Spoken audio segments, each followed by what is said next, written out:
All right, let's talk about something I'm sure many of you have run into, that feeling of being stuck between a rock and a hard place. On one side, you've got this monolithic monster, and on the other, the wild, sometimes chaotic complexity of microservices.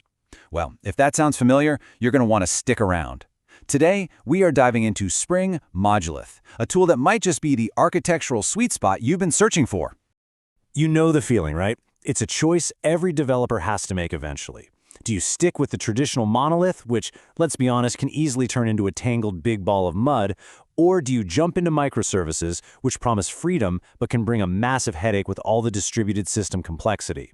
It's a classic, and frankly, a tough dilemma. So let's break this down a bit. This chart really lays out the trade-offs perfectly. Microservices, yeah, they give you amazing team agility and you can scale individual pieces, but wow, that infrastructure cost can be steep. Traditional monoliths are way cheaper to run, but they can seriously slow your team down. But then, look at the modular monolith right in the middle. You get that high agility, keep the low infrastructure cost, and it has this really clever way of enforcing boundaries. It's compelling. And these right here, these are the two nightmares we're trying to avoid. We all know the big ball of mud, we've probably all worked on one, but the distributed monolith is just as dangerous. It's when your microservices are so tangled up and dependent on each other that you get all the pain of a distributed system with, well, none of the benefits.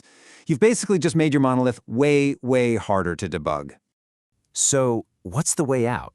Well, it's the modular monolith. Just think of it like this. You're taking all the good ideas from microservices, clear boundaries, well-defined APIs, but you're applying them inside a single application. It's all about structuring your code for clarity and maintainability right from the very beginning. Now, this is the key. You have to get this part. We're not talking about building a bunch of separate services that are all chatting over the network. Nope, we are building one single application, one deployable unit, but with a really strict, logical separation between all of its different parts. It's about organization, not distribution. And that is exactly where Spring Modulith comes into the picture. Now, this isn't some brand new, massive framework you have to spend months learning, not at all. It's a set of libraries that just enhances the Spring Boot application you're already building. Its whole job is to help you define, verify, and even document these logical modules. It's here to bring some serious order to your code base. So how does it work? This is the best part. It's so simple, it's brilliant. It's all based on convention. Spring Modulith just looks at your project structure and says, okay, any direct subpackage of your main application package, that's a module. So if your main class is in com.store, then com.store.orders is a module, com.store.inventory is a module. You get the idea. No complicated XML or configuration required. And here's the rule that makes it all work: encapsulation. Think of each module as its own little house. Any public class you put directly inside that module's package, say in com.store.inventory, that's the front door. It's the public API, accessible to other modules. But any class you stick in a subpackage like com.store.inventory.internal is like a private room inside the house. It's hidden. Other modules aren't supposed to just barge in. But rules are just rules, right? How do we make sure developers actually follow them? Well, this is where Spring Modulith gives you this incredible architectural safety net. Let's walk through how it works. Okay, picture this. Our orders module needs to check product stock. A developer, maybe in a hurry, is tempted to just reach right into the inventory module and grab an internal class to get the data. This is a classic no-no, a boundary violation that leads to that tight coupling we all hate and creates a maintenance nightmare down the road. And here's where the magic happens. All you have to do is add a simple unit test to your project with this one little line of code.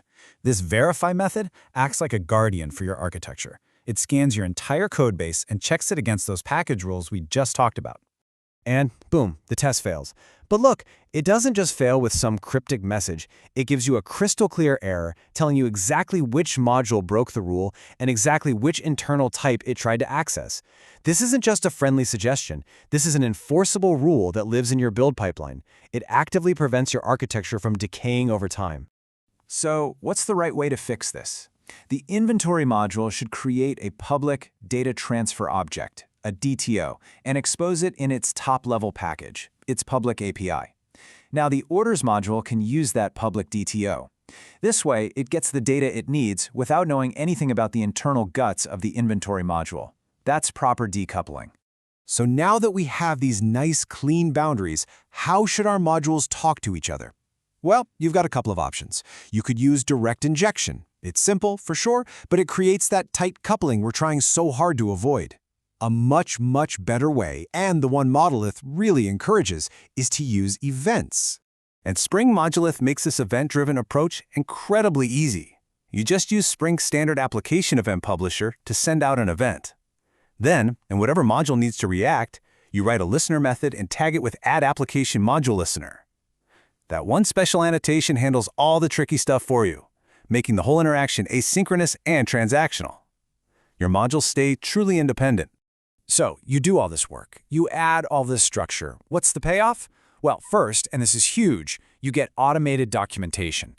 Spring Modulith can scan your code and automatically generate C4 component diagrams. I mean, think about that for a second.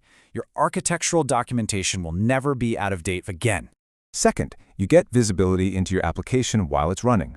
Just add the Modulith actuator, and you get this new endpoint, /actuator/Modulith. It gives you a live JSON feed of all your application's modules and how they're connected. This is unbelievably valuable for understanding what's really going on in production. And third, you get way better observability. Monolith automatically adds tracing spans every time a call crosses a module boundary. What that means is that your distributed tracing tools can now visualize the flow of a request inside your monolith, just like it was a set of microservices. This makes debugging those complex interactions so much easier. And finally, we have to talk about testing, because it gets a huge upgrade. Modulith gives us this Add Application Module Test annotation, which unlocks three powerful testing modes. You can test a module completely on its own in standalone mode, with just its direct dependencies or with all dependencies. This gives you insane control over your test scope and can make your test suites run so much faster. So, when you put it all together, what have we learned? The big idea is to embrace that logical structure. Use simple package conventions to define what's public and what's private. Then, lock those boundaries down with tests. And for communication, lean on events to keep things decoupled. The payoff is huge. A system that's easier to understand, maintain, and evolve. With automated docs, runtime visibility, and better testing thrown in, you really get the best of both worlds. And that leaves us with one final thought to chew on. You know, in an industry that's so often obsessed with the next big thing like microservices, maybe the most radical choice we can make is to simply build a better, more thoughtful monolith. Spring Modulith gives us the tools to do exactly that. Thanks for joining me.